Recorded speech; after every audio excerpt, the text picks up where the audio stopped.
Story 1. My cousin genuinely believes the goal of winning an argument is to insult the other person as much as possible. He says he has won many arguments that way. He is very immature at times and barely focuses on what an argument is about. He never tries to prove anyone wrong and usually immediately resorts to insults. Even when he addresses the topic, he peppers his remarks with insults as if that will help him win. Story 2. You are the one acting like a child after becoming offended over nothing and throwing a tantrum because you did not get your way. Story 3. It's your fault. You always blame others, even for their own mistakes. I hate that trait the most in adults. Story 4. I do not know what you want from me after you have communicated as clearly as possible what you want from them. Story 5. In Springfield, people are eating the dogs, cats, and other pets of the residents. Story 6. I am sorry that what I said or did made you feel bad. I take responsibility for my words and actions and will do better. Story 7. Instead of making clear requests, an immature person creates tests to see if you really care by using guilt, withholding, or manipulation. Story 8. You need to learn to take a joke, especially after clearly insulting someone while disguising it as humor. Story 9. An immature adult often shifts responsibility, avoids accountability, or tries to belittle others. Story 10. There was a guy I worked with over 10 years ago who would always say the same thing whenever he had the chance. It was very annoying. One day I finally responded. He would say, "The first thing about being an adult is taking responsibility." Me, "But I didn't do it." Older man, "What did I say?" I stared at him for a minute, then said, "So if someone murdered someone and I did not do it but am being questioned, I should take responsibility?" Older man, "Okay, that's taking things too far. You know that's not what I mean." Story 11. You did not thank me for doing something normally considered civil. Story 12. I probably shouldn't say this, but then don't, bucko. I can say whatever the hell I want. Both usually come out of the same mouth within a few minutes when that immature person still hasn't learned about cause and effect.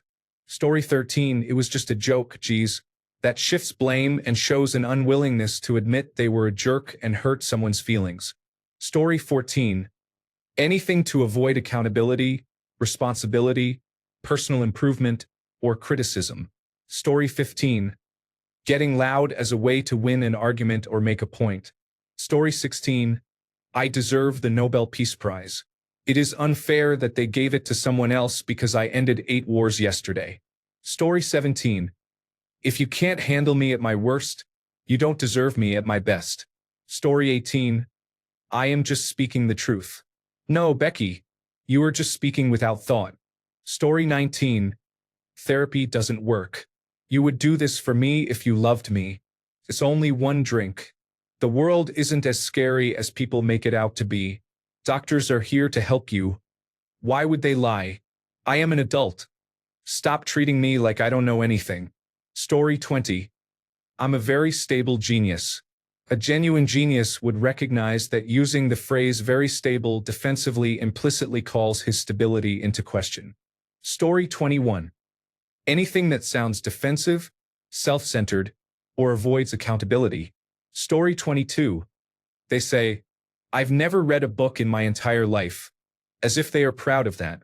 Story 23. They make a surface-level statement and then say do not comment because they cannot handle being challenged. Story 24. An immature adult would respond with the phrase your mom to a challenging question. Story 25. I dislike online arguments that involve ad hominem attacks. I can understand intelligent debate, but that's about it. Story 26. Dismissing a younger person's argument or point because of their age. Story 27. When I worked in corporate HR at a Las Vegas casino, there was a new employee who was about 19. During a meeting, she got angry and stomped her foot to make a point. I had never seen that done in person. It must be something she grew up doing, or perhaps her parents taught her to do it instead of saying something rude. Stomping is an action, not appropriate in public. Story 28. I was just joking after acting like a bitch or an asshole. Story 29. It's not my fault. Some circumstances are truly out of your control, but most of the time events can be attributed to choices. Story 30. Let us not talk about politics after their candidate was elected and proved to be a total douche. Story 31. Ending an argument with the word well, as if it is the final word, does not make you smart. It usually means you know you are wrong and want the other person to keep talking so you can pick apart one point or another. It is a way to avoid responsibility or being proven wrong. Responding with well, what, shuts it down quickly. Story 32. Pretty much the entirety of modern Republican rhetoric. Story 33. Don't tell my wife about it. She would be so mad if she found out. Story 34. We are adults. We do not need a title. It is not an addiction. I just do it for fun every day. I am not a cheater, they said after admitting they cheated on their ex. Story 35. Probably someone who says, you should have seen me back in the day. I was really handsome. Story 36. Repeating the same thing during an argument. Story 37. I cannot stand people who blame others for their actions and refuse to take responsibility for themselves. Story 38. It is not what they say, but that they have an I am right, you are wrong attitude and a very close-minded way of thinking. It is extremely frustrating to be exposed to. Yes, I get it, you think you are smart, but in reality you are borderline delusional. Story 39. Apologizing to someone for how they reacted to your actions, instead of apologizing for having hurt them unintentionally, is immature when done by an adult. I was once in the same position. I would only apologize if the other person's reaction was severe and never for my own actions. I lost many friendships because of that, but it forced me to grow up. Story 40. I have ended 8 wars. No other president has ended any wars. Many people say I should receive the Nobel Peace Prize. Story 41. You should have worked harder. Why do you not just work harder? Story 42. I am older. Therefore, I am correct. Ignorance at its finest. Story 43. I do not want to have to work for a living. I want to sit and have all my needs met with no effort on my part. Story 44. My mother used to say to me, I am your mother. I deserve a hug and a kiss. I told her I did not want to, and she screamed at me until I gave her a hug and a kiss. Story 45. Are they mature? I think a truly mature person doesn't announce to everyone that they're mature. Instead, they act like one. Story 46. I feel like telling children that they are being childish. Story 47. Bro, I'm serious. I'm from a low-income neighborhood known for gang violence, so don't mess with me, homie. Me, bro, I don't care how tough you are. I just want a medium Sprite, large fries, and a Big Mac. Damn. Story 48. I love how the comments are clearly pointing out signs of narcissism. Story 49. I should receive the prize, the medal, or the award. Story 50.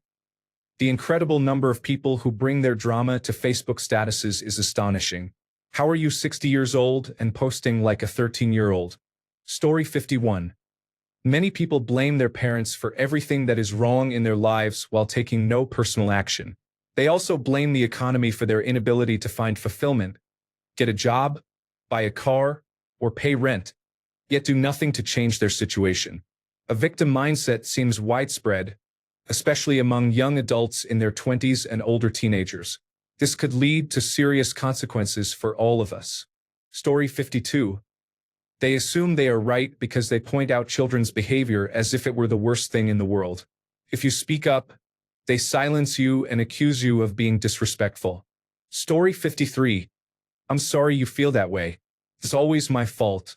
I told you so. Story 54. People who complain that women do not want to date them and in their writing reveal that they hate women. Do they think we cannot tell? This includes so-called involuntary celibates. Story 55. Whatever, particularly if it's a response to everything.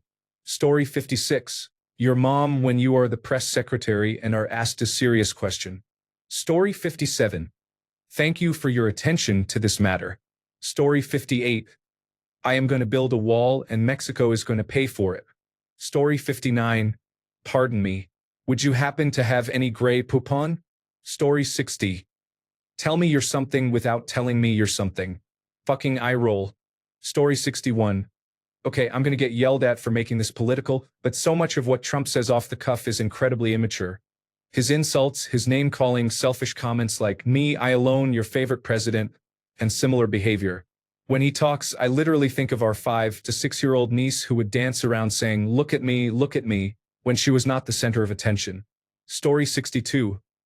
Mango Lover 47 is not the coolest and most attractive person ever. I do not know why they would even bother saying that. To be honest, it is just an obvious lie. Story 63. Girls have such a tough life. Boys seem to get everything handed to them. No hate, but everyone faces different challenges, regardless of gender or race. I am not saying inequality does not exist, it does, but it affects people in different ways. Women sometimes face it more, but that does not mean men do not. Story 64. It is not that deep, bro, when someone is called out for bad behavior. Story 65. He said, this is a tough hurricane. It is one of the wettest we have ever seen. Donald J. Trump. Story 66. I was accused of pushing in at the bus station last week. I am a wheelchair user, so it was not like I was gonna steal your seat, you fucking child. I was not even getting on that bus. Story 67. Speaking as someone who defended his choice to spend $80 on Burger King Dragon Ball Z toys from the year 2000 to his wife by confidently stating that they were collector's items. I have no idea. Story 68. They say blah, cover their ears, and make noises when you tell them they did something wrong or insulted you. Story 69. It's your fault I couldn't pay my rent and got evicted. I gave my friend $250, but apparently that wasn't enough to pay his rent, so now I'm the bad guy. I'm a 24-year-old man and he's a 49-year-old man. He gave the money to his freeloading girlfriend, who cheats on him with 2 other men. She's the reason he can't pay his rent and bills because she takes everything. She doesn't even sleep in the same bed as him, and she has a teenage daughter who doesn't shower. What kind of situation is that? Why would anybody want to deal with that? It just blows my mind. Story 70. Why are you all stopping me for speeding when you could be catching real criminals? More than 40,000 people died in traffic collisions in 2023. The rules of the road need to be enforced. Story 71. About half of the content on the internet is meaningless. People have lost the ability to communicate. Story 72. When people insist on stating the price of everything they own. Yeah, that was a $50 rug. Don't touch my expensive headphones. I got that on sale for $10. Story 73.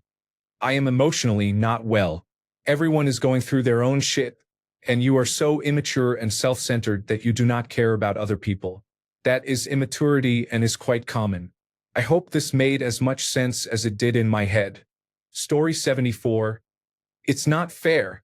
Adulthood teaches us that life is what it is and we are not promised or owed anything. Story 75. Be wholesome. Good vibes only. That is sketchy. That is creepy. AW. Anyone who is quick to call names or judge. Story 76. You're immature. When you are older, you no longer think about maturity, you just think people are assholes. Story 77. I'm an adult. Seriously, I have to tell myself this when I play with my Lego bricks. I'm in my 30s. Story 78. An immature adult might say things like that is not my problem or I will do it later. They avoid taking responsibility. Story 79. Inability to take ownership or responsibility for anything, with everything always blamed on someone else. Story 80. You are only young once, but you can be immature forever? Story 81. Any kind of uncalled for deflection onto someone else. Example. Saying it hurts your feelings after being told you made a mistake and hurt the other person. Example. Asking why you cannot have a single conversation without it turning into an argument after the other person asks a clarifying question. This may be the first argument between them in a while. Example. Telling the other person to grow up and be the bigger person while reacting angrily to a normal boundary, such as asking to finish a sentence before being interrupted and not having the topic change to what you assume they meant. Story 82.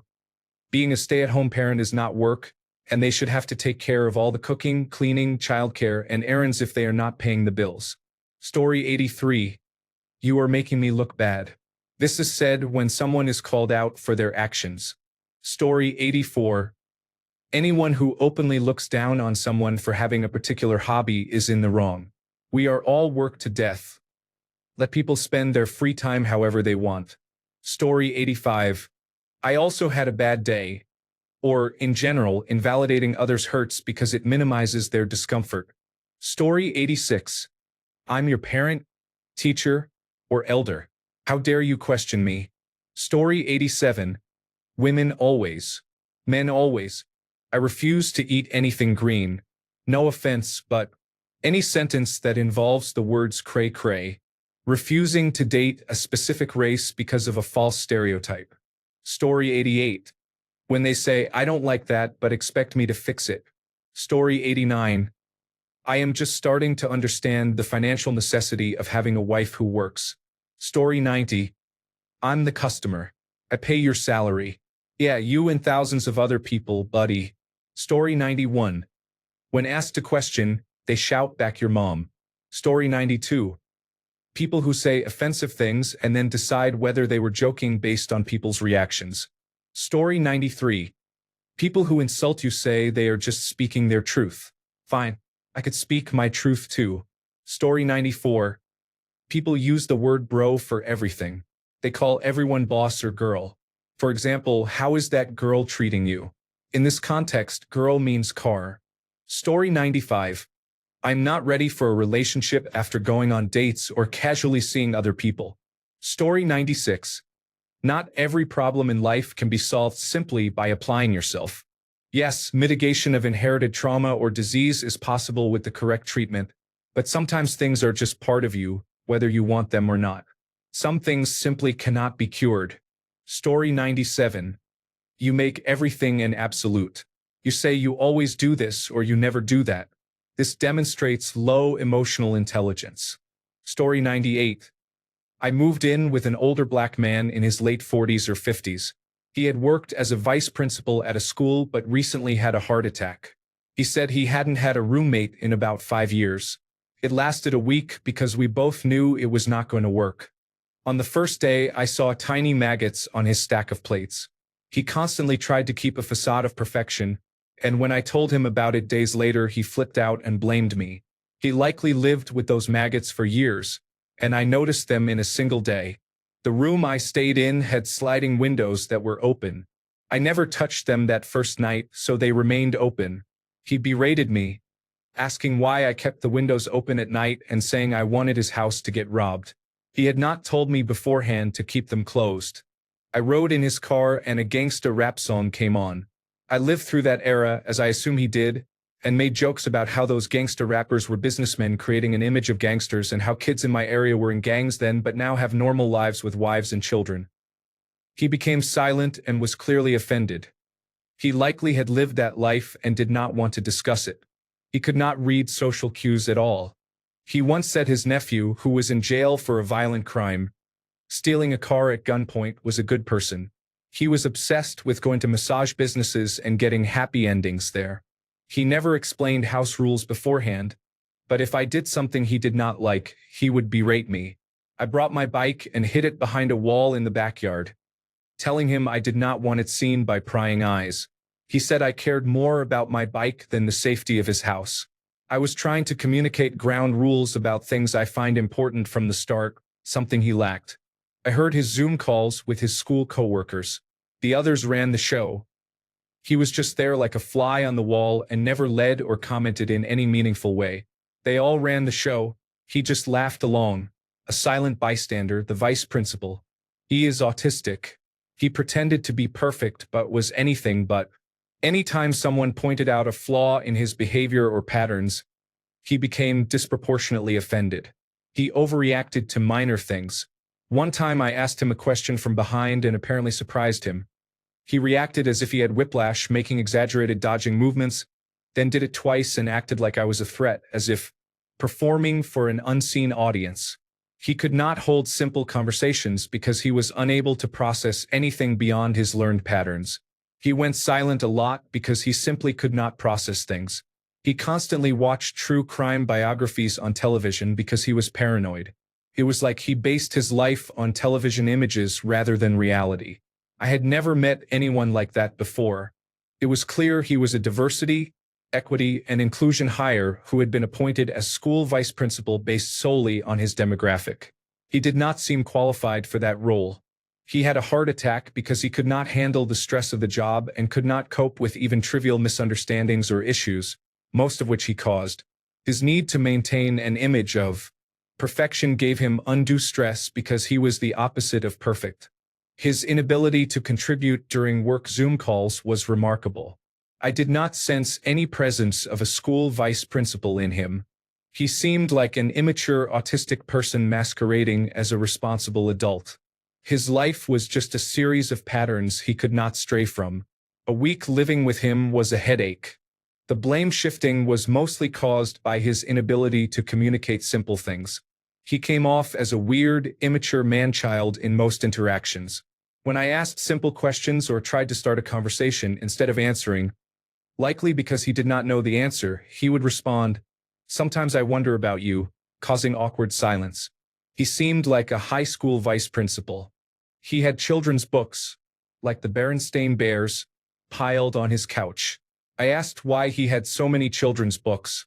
He responded, "Do you know what I do? Sometimes I wonder about you.